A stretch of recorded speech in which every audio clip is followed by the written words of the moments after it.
All right, we're ready to get started. So just a little bit of the review. I think Dr. Eric Wood took good care of you last Friday. But just to quickly refresh your memory and get started of our today's lecture, I just want to quickly review. So last lecture, we covered first law of thermodynamics. Basically, in the first law of thermodynamics, we're stating that there exists an extensive state function, which is total energy E. So in this sentence, you'll see several things that we already discussed, right? So what is an extensive function, right? So extensive tells us it's, well, sort of proportional to the size of your system. And a state function tells you this function only matters, it only matters of your initial point and final point. It doesn't matter how you get from point A to point B, right? So energy, total energy, is a state function. And in our first law of thermodynamics, we're saying the total energy state function is for any process in a closed system, you have delta E, which delta E is basically the E final minus E initial, right? So whenever you see that little delta, it always tells you it's final minus initial. So delta E equals to the total heat that's being transferred plus the total work that's being done on the system. Now in here, you'll see like Q and W are both line integrals, but the sum of your Q and W following the first law of thermodynamics gives you delta E. All right, so in this process, your Q and W, these two are not state functions. Remember, the heat and work, they're only defined for a process. But energy is a state function. And if we're looking at infinitesimal processes, we have dE equals to dQ plus dW.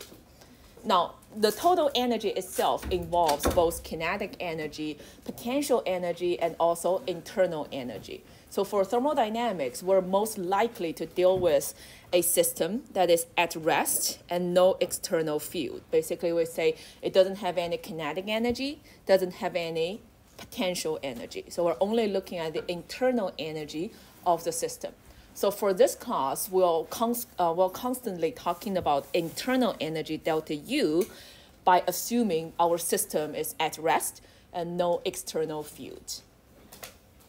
And in here, since my total energy is an extensive state function, and your total energy equals to kinetic energy plus potential energy plus internal energy. So whenever we're like plus and minus different terms in thermodynamics, they must have the same dimensionality, or they have the same kind of physical meaning, right? So in this case, since our total energy is an extensive state function, so my kinetic energy, potential energy, and internal energy must all be extensive state functions. All right, so like the total energy, these are functions that only depend on the initial and final point. They're path independent. That's the internal energy part. Yes? Professor, I was just wondering if we want to review this topic again on our own time, if we can like scroll back on your YouTube channel to find. Yeah, I'm almost done with that. But I just want to quickly refresh your memory on like enthalpy's definition. So enthalpy at the same time is also describing extensive state function. So at the end of our last, well, at your last lecture, we have the true and false problem. So I just want to quickly go over this with you. So the first question asks the quantity of HU, PV, and delta H, and also P delta V, they must all have the same dimensions. So this is one of those questions, like if you go over like what's being done, whenever you can add and subtract these terms together, they will have the same dimensionality. So in this case, your enthalpy, for example, H is defined as PV plus U. So your PV, your U, and your enthalpy must have the same dimensionality. So this one is true. All right. For question B, we were saying delta H is defined only for constant pressure process. And is this one true or false? Now we know that H is defined, this is a definition we just write down. H is defined as PV plus U. So delta H, will always be like H final minus H initial, right? It doesn't matter how we get it from final to initial. We did went over the physical meaning of delta H, which is the heat transfer at constant pressure. But it doesn't mean delta H is not defined for non-isobaric processes. So this one is false. All right. And for the last question, it takes a little bit of thinking. So it says for a constant volume process in a closed system, we must have delta H equals to delta U. So for this kind of question, it's always beneficial to just write down what is my delta H at constant volume process. So what do we have? We have my constant volume process to be, well, delta H equals to H final minus H initial. Or in this case, that's my U final minus U initial minus your P final, V final minus P initial, V initial. Or this first term becomes delta U, and the second term, effectively constant volume process, we have volume times the change of your pressure. Yes? Wait, sorry, is it P initial, V initial? Yeah, P initial, V initial, thank you. So we're talking about constant U minus V delta P, right? So that's how your pressure changes over the process. Now in this case, when we're saying, wait, is this, I think it is plus, sorry. So in this process, when we're saying the constant volume process, the change of pressure may be small, especially when we're dealing with liquid or solid. The delta P will be small, but we cannot say the delta H and delta U are the same because this term still exists. It can be small. We can say like this is negligible, but we can't say like they're completely equal. So the statement is false. So for this kind of true and false problems, don't jump too fast to the answer, more like thinking about what's the definition of enthalpy and do the little derivation. Like this one take us like 10 seconds to do the derivation. Okay, so that's a quick catch up on what we did in our last Friday's lecture. And in today's lecture, we're moving forward, right? So remember when we talk about our equation of state. In the equation of state chapter, we're talking about relationship between pressure, volume, and temperature. We introduced that there are two different experiments that gives us the experimental determination on the equation of state, which tells you the relationship of P, V, and T. Those experiments are your thermal expansivity and isothermal compressibility. Likewise, after we introduce the concept of internal energy and enthalpy, as chemists, we care about how does these energy terms changes when we change like pressure, volume, and temperature according to these properties. So in today's lecture, we'll go over two different sets of basically partial differential equations that experimentally we can measure. So the first one are heat capacities, and the second set are called Joule-Thomson experiment. So we'll introduce some of more partial differential equations that gives us connection between your internal energy versus volume and temperature change, and your enthalpy with respect to pressure and temperature change. So let's get started on heat capacity. We went over like specific heat capacity before, so those were different kind of concept. It's related to heat capacity, but in here, when we're talking about heat capacity, we're giving it a more clear definition from the thermodynamic point of view. So the specific heat capacity is slightly different from the heat capacity we're talking about here. All right, so heat capacities. In general, when we're talking about any infinitesimal processes in a closed system, so this abbreviation of PR here just reflect to any kind of process.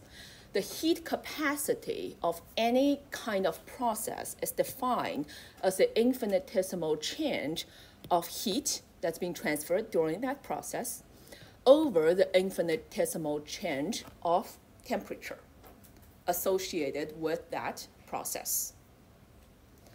So naturally, we have two different sets of heat capacity that we care about in thermodynamics. The first one being called isobaric heat capacity. So, as you can imagine, isobaric stating constant pressure.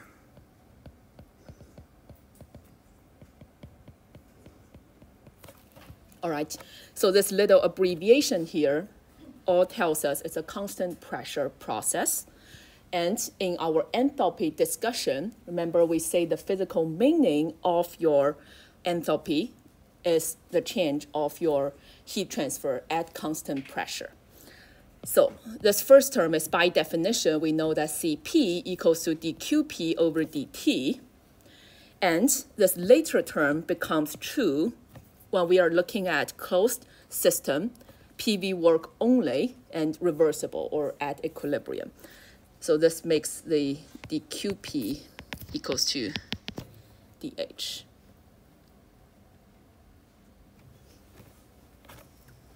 All right, so this first term is generally true. So this one is just by definition always true. But only for closed system, PV work reversible, we have the dQp equals to dH. So the second term is sort of conditional, if you may. Yes? Can you say that again? Okay, so first term here, this one is by definition true. So when we're looking at any kind of process, in this case, we're saying like constant pressure, right? So your Cp or isobaric heat capacity always equal to dQp over dt. All right, so for the constant pressure processes, the Cp always equals to dQp over dt. But what is our dQp? What is our heat transfer, isobaric heat transfer? And then we have a conditional term that is for a closed system, PV work only, at equilibrium, or reversible PV work only. We have our dQp equals to our infinitesimal change of enthalpy. All right. And moving on, we have isobaric, which is constant pressure. We also have our isochoric, so that's a constant volume.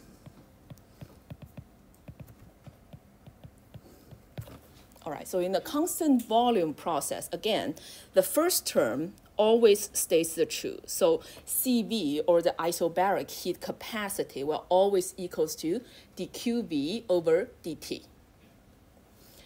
And then, if we're looking at a specific system, which is closed system, PV work, reversible PV work only, we can further give my dQv a meaning. So in this case, think about it. When we have use our first law of thermodynamics, we have the delta U, the change of internal energy, always equals to Q plus W. And since we're looking at reversible PV work only, so this W reversible equals to negative PdV. So for constant volume process, the work of that process will be 0, because my dV is 0. My reversible work must equals to 0 for this isochoric process. So my delta U thus equal to QV. All right, and that's where this second equation comes from. So what is heat capacity? And now we have a more clear definition. When we're talking about heat capacity in thermodynamics, we're saying that Cp, the isobaric heat capacity, tells us the rate of change of enthalpy with respect to temperature at constant pressure. Cv, or isochoric heat capacity, that equals to the rate of change of internal energy with respect to temperature at constant volume. All right. And well, if temperature is not changing, we don't have any heat capacity. So there is no heat capacity for isothermal processes. Now, before we move on, let me quickly ask you one question. Is my Cp and Cv extensive or intensive property? So raise your hand if you think they are extensive. Raise your hand if you think they're intensive. Okay, so let me ask you the other way. Is my H and U intensive or extensive? So my internal energy and enthalpy, are they intensive or extensive? Extensive, right. And my temperature, is it intensive or extensive? Temperature itself is intensive. Right? You can have 2 cups of water at same temperature but different sizes. So consequently, your heat capacity themselves are extensive properties. All right, so extensive over intensive, that's proportionality to the amount of substances will remain in your heat capacity. This is a little bit counterintuitive. I just want to make sure we're on the same page. Yes. Because I keep getting them confused. Extensive is when you depend on the amount in the system. Right. Okay. So just refresh your memory on extensive versus intensive. The easiest way to think about it is when you have like a larger amount of that substance and a smaller amount of that substance. So like volume is extensive because it depends on how much amount of substance we have in there. But concentration, on the other hand, is not. You can have like a 1 liter versus 100 liter of one more NaCl solution. The concentration will always be the same, but the volume will be different. And since these 2 heat capacities are extensive, we consequently have the molar heat capacities, right? So dividing the heat capacity with number of mole, yes?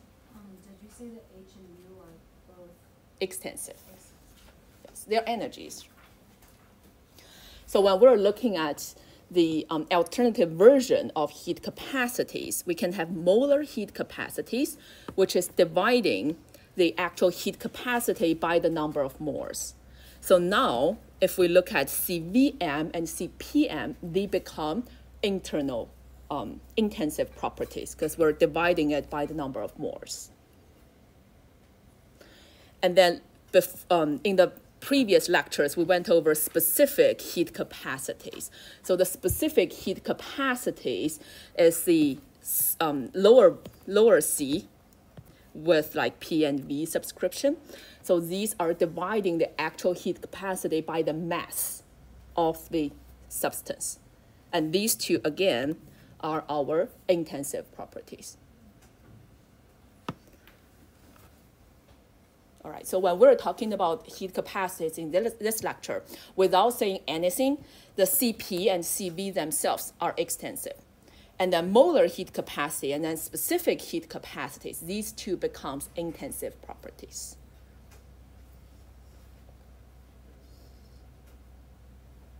All right. And then for heat capacities, there are several kinds of questions we could ask you for, or just do one example together. So this one is we can give you a hypothetical equation of your internal energy as a function of T, P, V, and a bunch of constants. So these internal energy can be theoretically derived using statistical mechanics. So these are the things that scientists can come up with by looking at the statistical mechanics of the system of interest. Now, we as chemists, of course, we can measure how it changes, but at the same time, we can also derive, like, what is the expected expression based on the theoretical expression of your internal energy. So this is sort of like a math problem, but knowing how to solve for CP and CV given the expression of internal energy. So let's work on it. And this is one of the examples that you might encounter in this class. It's like, do we have enough information to solve it? We may not, right? So in this case, let's look at it first. If we look at CP first, what do we know? We know that CP equals to a partial differential equation of enthalpy over temperature at constant pressure. Or we need to write out my enthalpy as a function of U, so that equals to U plus PV. My PV and PV cancel out. We have my enthalpy equals to ANTP squared plus NBT plus N beta, NBT plus beta P to the cube. All right. And then just a partial differential equation problem, if we observe it at constant pressure, we have all we need to solve this partial differential equations. And that becomes Cp equals to AnP to the square plus, well, in here we only have one temperature, so that's the 3nB times Bt plus beta P to the square. Yes? So first you took the definition of enthalpy Yes. and then replaced the U. Well, so here's the U, right? So we have a U minus PV here. Oh, yeah. Right, so this PV and this PV will cancel out with each other. But And you that's, expanded everything in yeah, that's how we get to the expression of enthalpy. Yeah, and whenever you see me skipping steps, just raise your hand and ask me. All right. So we have a way to solve for Cp, but what about Cv? Now, Cv, we know that equals to partial differential of du over dt at constant volume.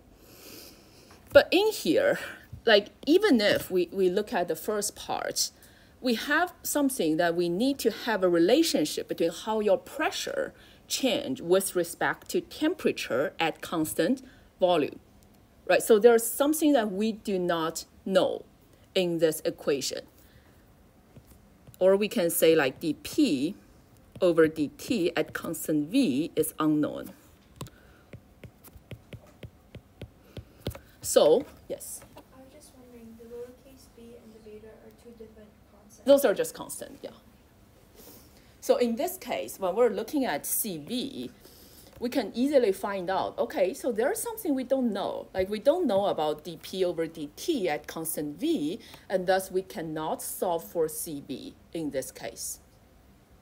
All right, quick question. What do we need in order to solve for Cv in this example? So this is given if we know the equation of state, right? So this will become solvable if I tell you it's an ideal gas, or if I give you the equation of state, which tells you the relationship between P and T and V.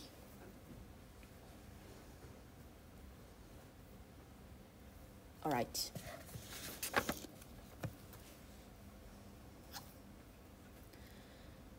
So as a quick summary, we went over the definition of your heat capacity, Cp and Cv.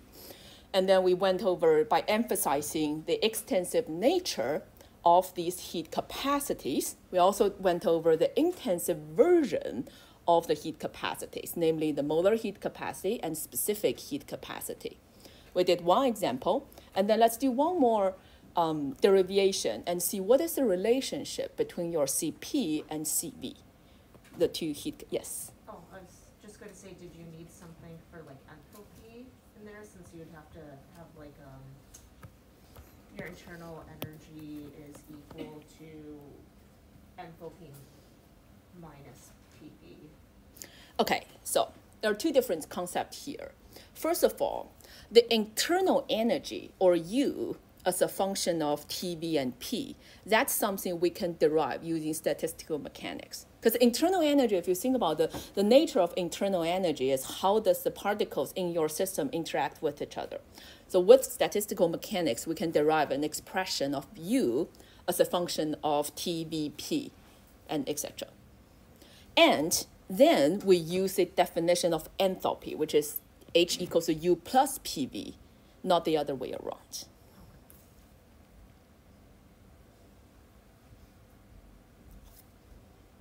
Okay, one more step further. So now we know that your Cp and Cv tells us how does your enthalpy or internal energy changes with respect to temperature at different scenarios. It's very desirable, so if we can convert these two properties with each other so that you only have to measure one of these terms.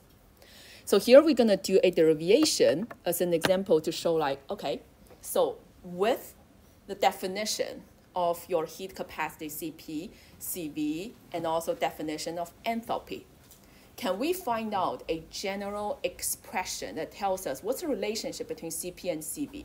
Like if I know one of these terms, how can I convert it between one another using calculus? So this is going to be a quick demonstration to show like how do you set up this problem whenever you see this kind of question. So we always want to write down what do we know. So in this case, we'll write down definition of your heat capacity, Cp, Cv, and also your enthalpy. So where do we begin? I'm just going to do it on the board and then keeping the equations on there so it's more straightforward. So the question is asking for Cp minus Cv. So I'll write down based on their definition. So that's dH over dt at constant P minus du over dt at constant V. And in here, there are some of the things we know, right? We know that for enthalpy, we have H equals to U plus PV. Or if we look at the differential of your enthalpy, that equals to du plus PdV plus VdP.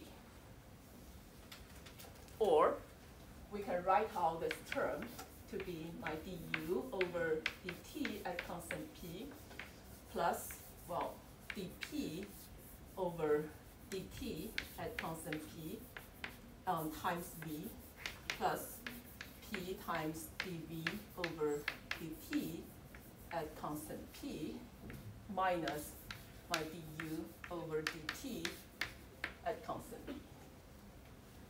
So some of the term like this one, the change of pressure over temperature at constant pressure must be 0 because it's constant pressure. The pressure is not changing. So this term becomes 0. So we end up getting this expression of du over dt at constant P plus P times dV over dt at constant P minus du over dt at constant V. All right. And then focusing on here and here. One of the things we want to further do is what exactly is the differential of my internal energy. So if we think about my internal energy as a function of T and V, we can write out the total differential of U by say du equals to du partial differential of U over T at constant V dt plus du over dV at constant T dV. So this is the kind of hint we'll give you. It's like think about the total differential equation of internal energy. And then from here, remember we want to get du over dt somehow connected to each other. So we divide both ends by dt to get du over dt equals to partial differential of du over dt at constant V plus du over dV at constant T, and then dV over dt.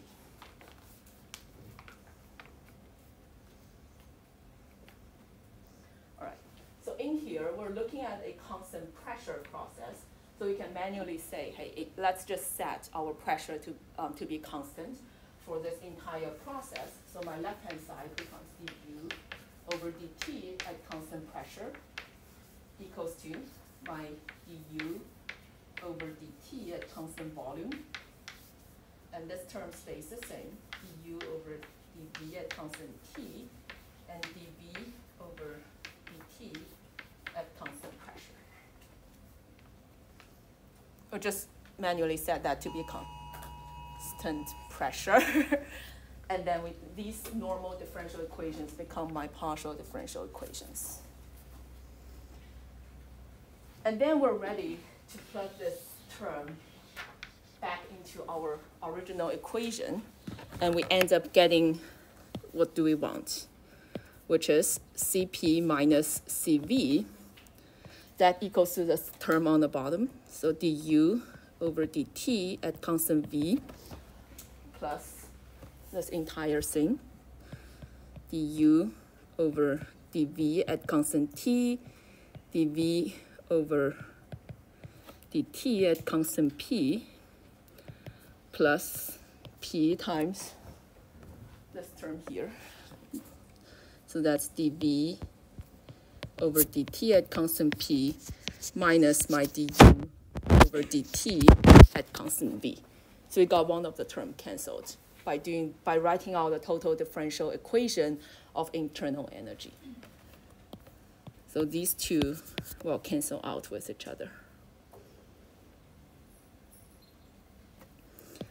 And in here, we can further simplify it because in both cases, we have the dv over dt at constant pressure term. So we can write it as du over dv at constant t plus pressure times dv over dt at constant pressure. We'll come back and revisit this term. This first term is our internal energy, internal pressure. And then this last term here is something you can derive if we know what is the equation of state. Yes? This one is, the whole purpose of this performance is we're trying to rewrite this du over dt at constant p term into something containing du over dt at constant v. So that's why we're rewriting the total differential of internal energy here. Yes? Is this like something we'd be expected to do on an exam? Well, I'll give you enough hint. So for example, in this question, I'll tell you like, can you derive Cp minus Cv? And hint, you need to write out the total differential equation of internal energy.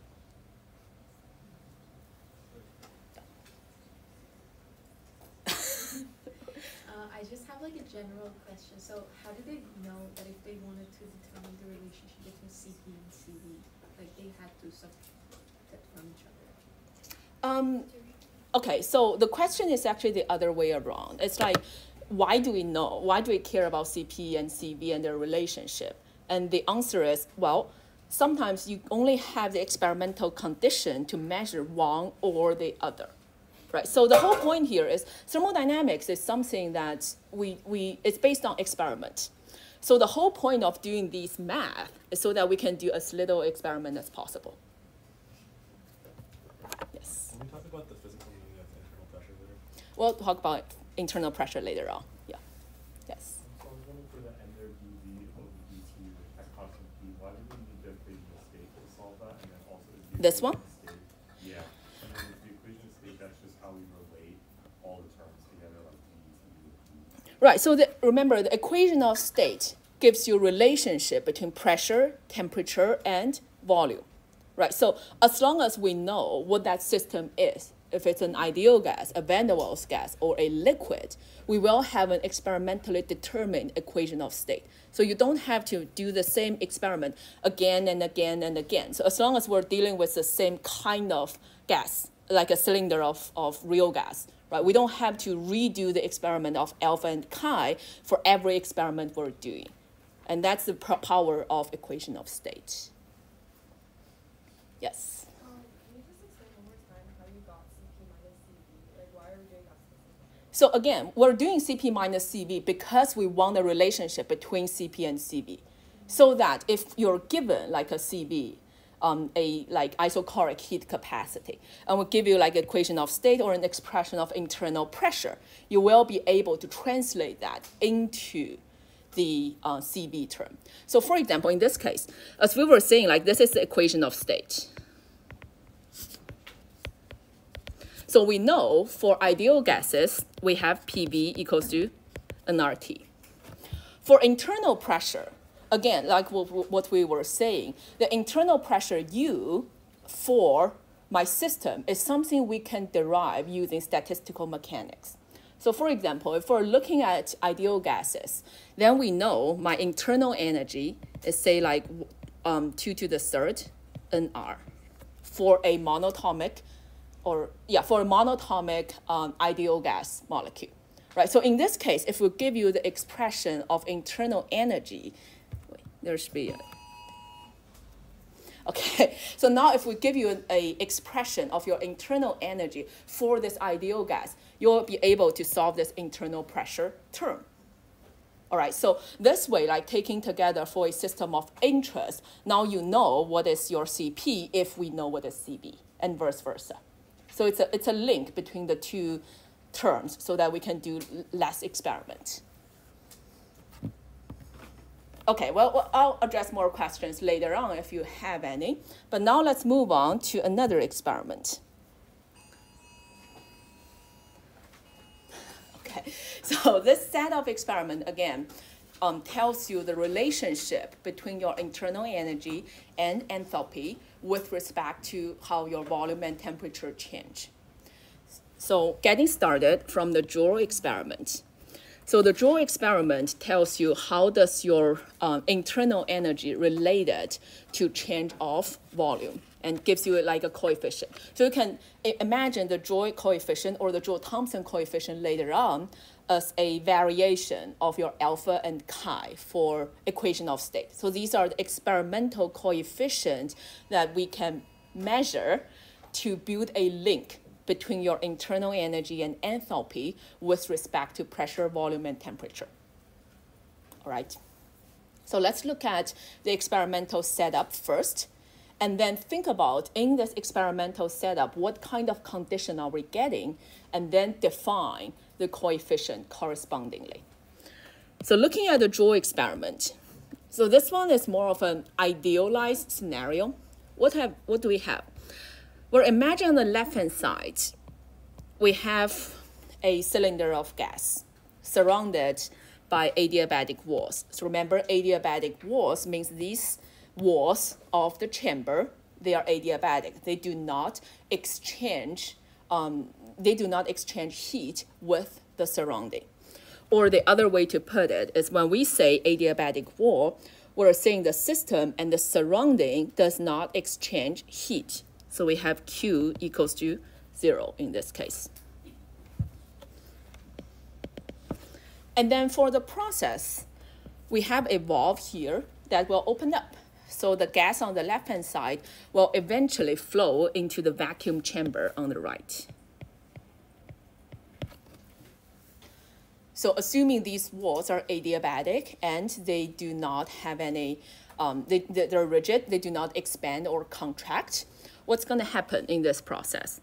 The system of the gas will do no work on the surroundings since there's no volume change of the entire thing. So my W will equal to 0.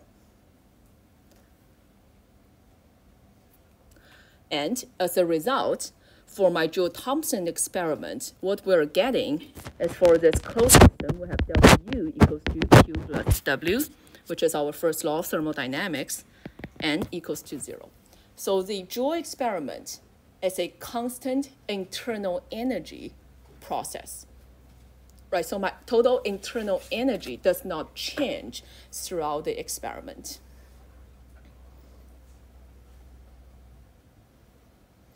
And in this process, we can measure how does temperature and volume change with respect to each other. So from the Joule experiment, we can define the Joule coefficient. So that is my mu J is defined to be the partial differential equation of temperature over volume at constant internal energy.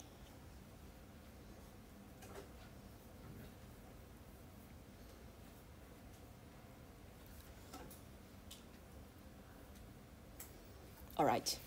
And we were mentioning the internal pressure before, right? So the du over dv at constant T. Now your Joule coefficient, which is Tv dt over dv at constant U, your internal energy, du over dv at constant T, and also our heat capacity. So my Cv equals to du over dt at constant V. So obviously now we have three terms again. We have temperature, volume, and internal energy. So these three partial differential equations are again connected to each other by the cyclic chain rule. So what is our expression of an internal pressure here?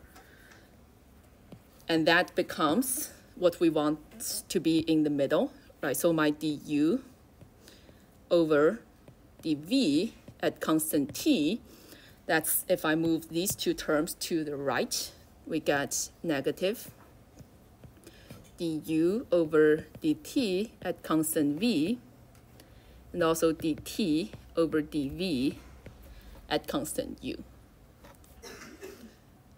And that's our negative CV mu j. So again, this one is our isochloric heat capacity. And then my mu j is our Joule coefficient.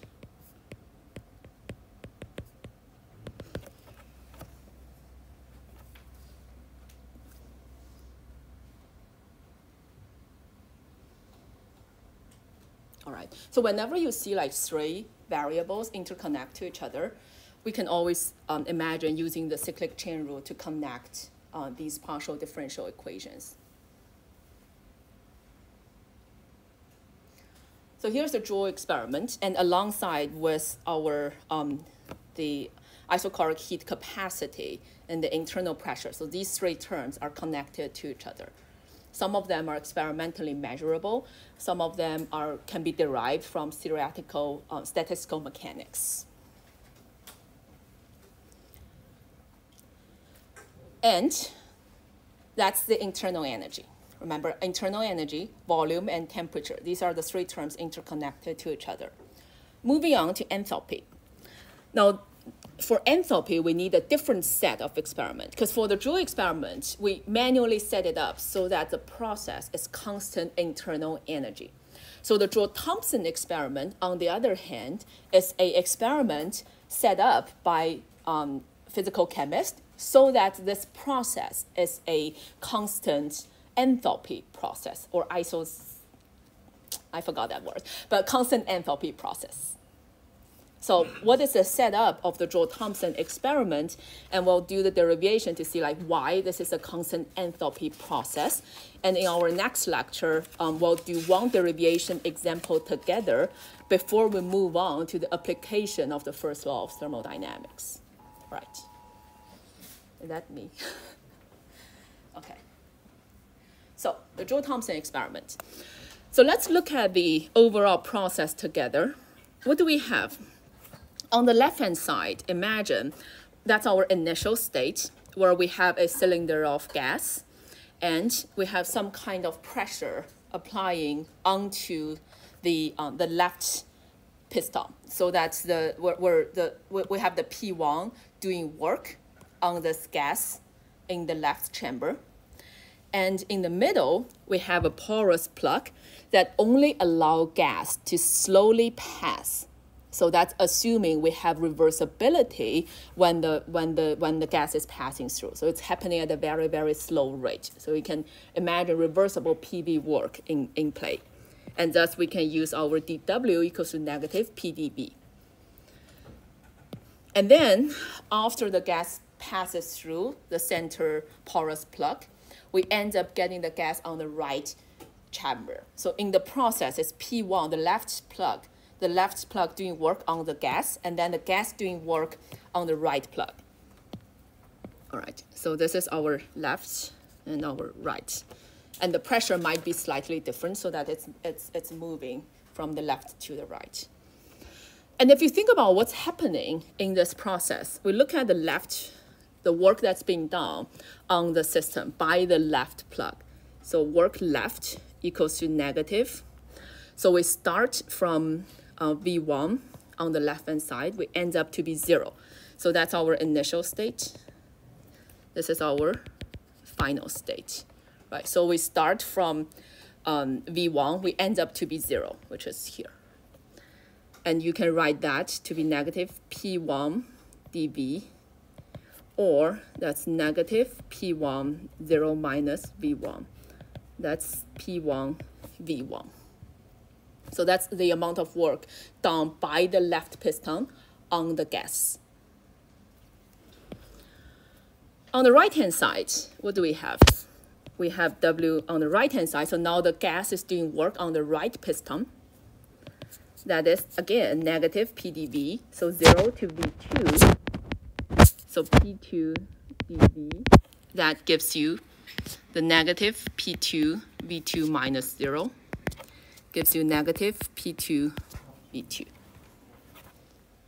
Or the total work for this entire process is your W equals to W left plus W right. That's your P1 V1 minus P2 V2.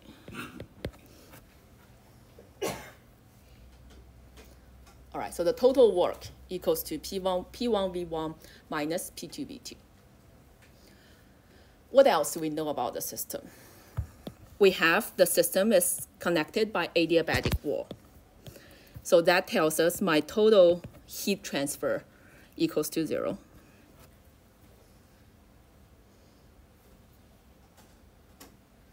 All right, so in this case, what do we have? It's your, I'm running out of color, but okay, I'll use purple again. So we have delta U for the entire process using our first law of thermodynamics equals to Q plus W. That equals to U2 minus U1, or U final minus U initial. Right, that's just the first law of thermodynamics. And in here, we have Q equals to 0, W equals to P1 V1 minus P2 V2, and that equals to U2 minus U1. So far, so good. And now moving all the 1s with 1, all the 2s with 2, we end up getting P1 V1 plus U1 equals to P2 V2 plus U2. Right, and by definition, we know that H equals to PV plus U, so we have H1 equals to H2. And that's why we say the Joule-Thomson experiment as a constant enthalpy process. So by setting up this constant enthalpy process and measuring the temperature change with respect to pressure, we can define our Joule-Thomson coefficient.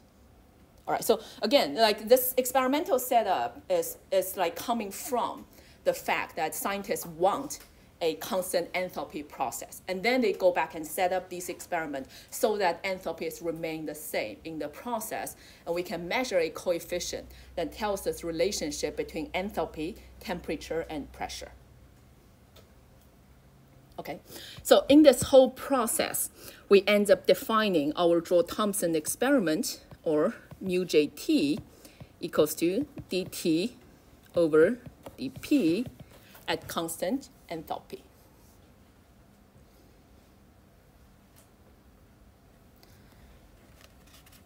And a quick question here. Is my Joule-Thomson coefficient an intensive or extensive property?